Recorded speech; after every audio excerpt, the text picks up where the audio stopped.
From teen heartthrob to Hollywood bad boy to one of the world's most loved actors, Robert Downey Jr.'s life has been one hell of a roller coaster ride. We're taking a look at his life and career and will attempt to find out who he really is. Stick around as we take a look at his career from child actor to leading man. We'll explore his famous partners, his trouble with drug addiction and the law, as well as his rise to become one of Marvel's most beloved superheroes. If you enjoy this video, please give it a like so we can give you more of what you want. And don't forget to subscribe so you can be notified of more biographies of your favourite celebrities. Let's get into it. This is Hollywood Bio.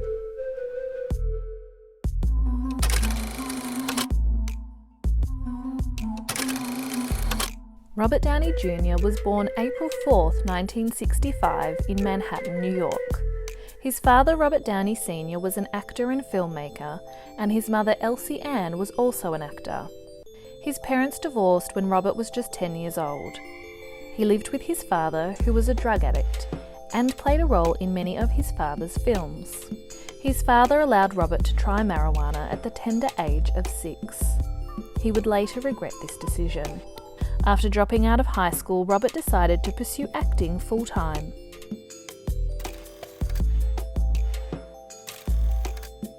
After getting his start on stage, he was cast as a member of Saturday Night Live.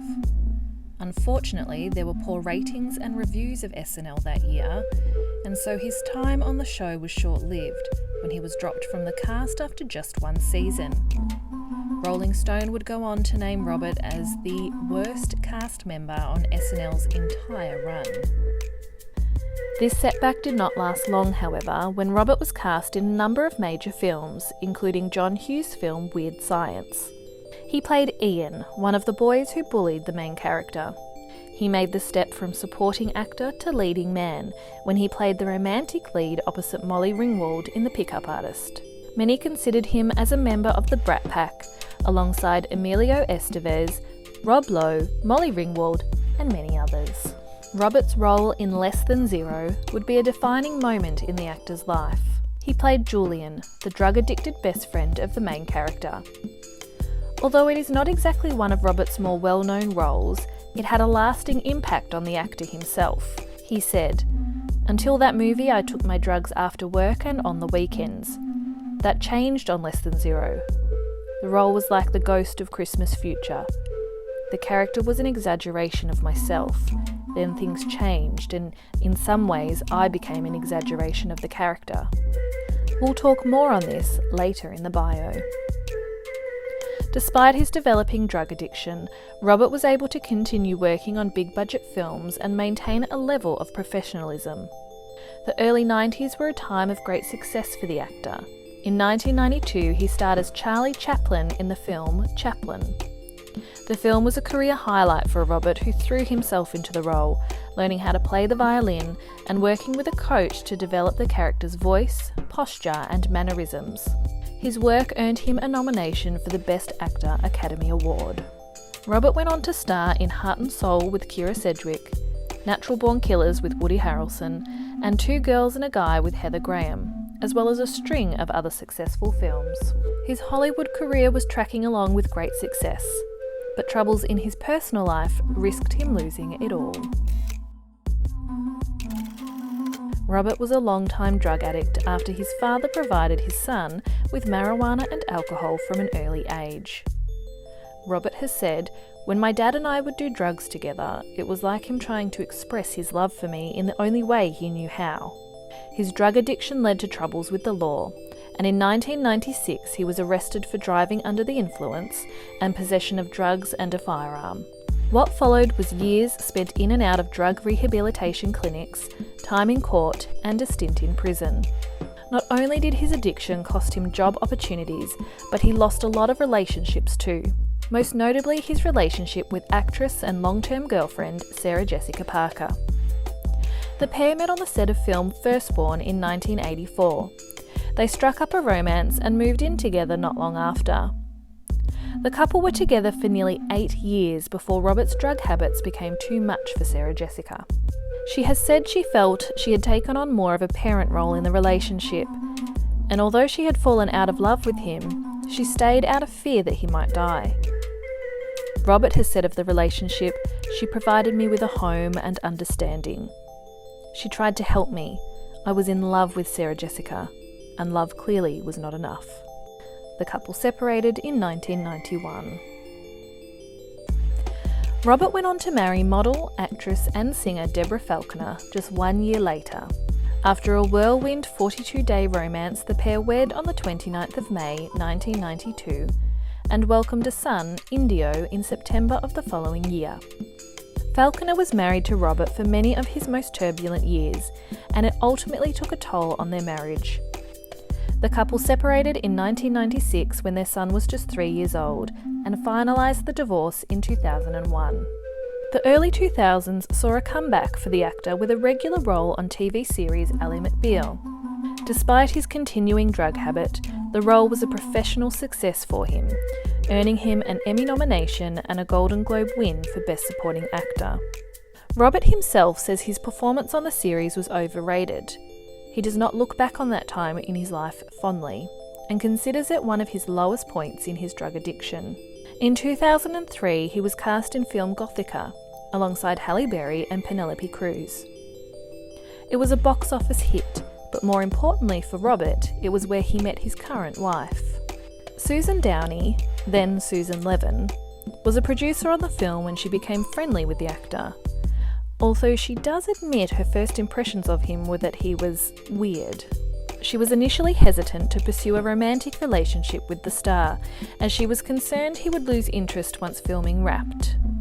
But unable to deny her attraction, she secretly struck up a romantic relationship with the actor, a relationship that actually did continue after filming.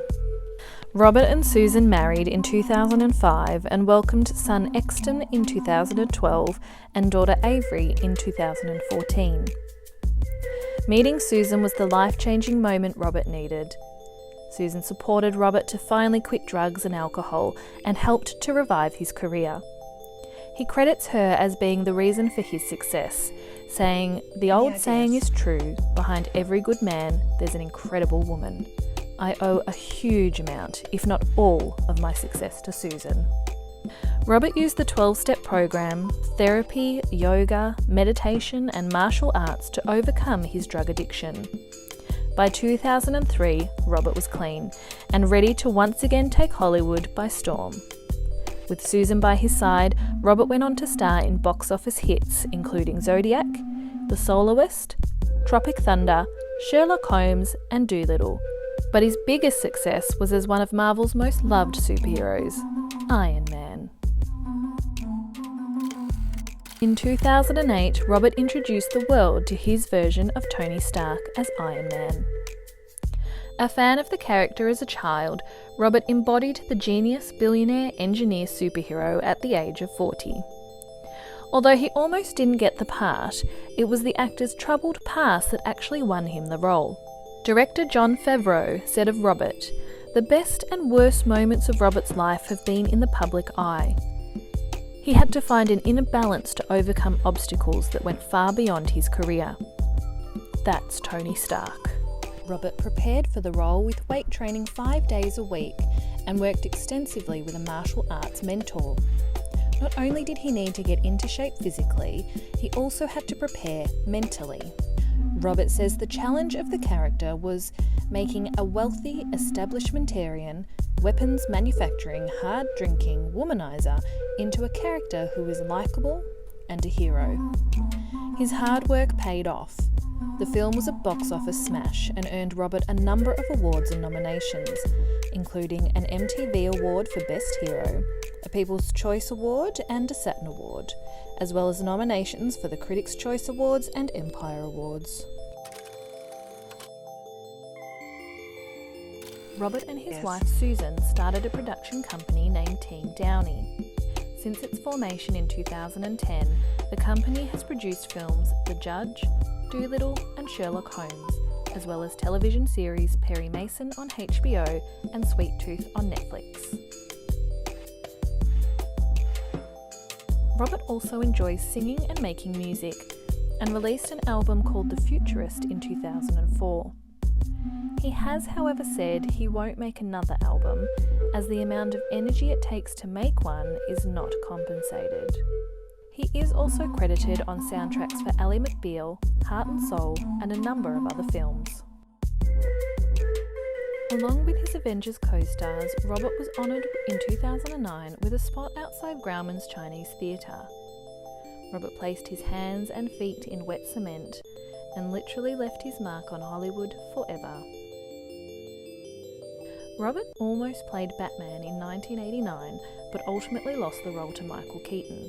Other famous characters Robert has lost out on were Edward Scissorhands, Ferris Bueller, Maverick in Top Gun, Ducky in Pretty in Pink, Lloyd Dobler in Say Anything, as well as roles in Thelma and Louise and America's Sweethearts. Robert has spent his life surrounded by famous faces. In the early 80s, he was roommates with Kiefer Sutherland. He was bailed out of jail by Elton John in the 90s. He was supported by Mel Gibson to work while on probation, is close friends with Jamie Foxx, and is actually related to Harry Connick Jr. and Barbara Walters.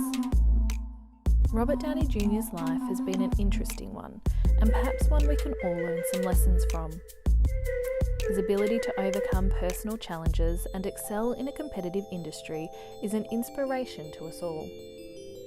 So, what do you think about the life of Robert Downey Jr.? Let us know in the comments below what you found most interesting. We hope you enjoyed this Hollywood bio.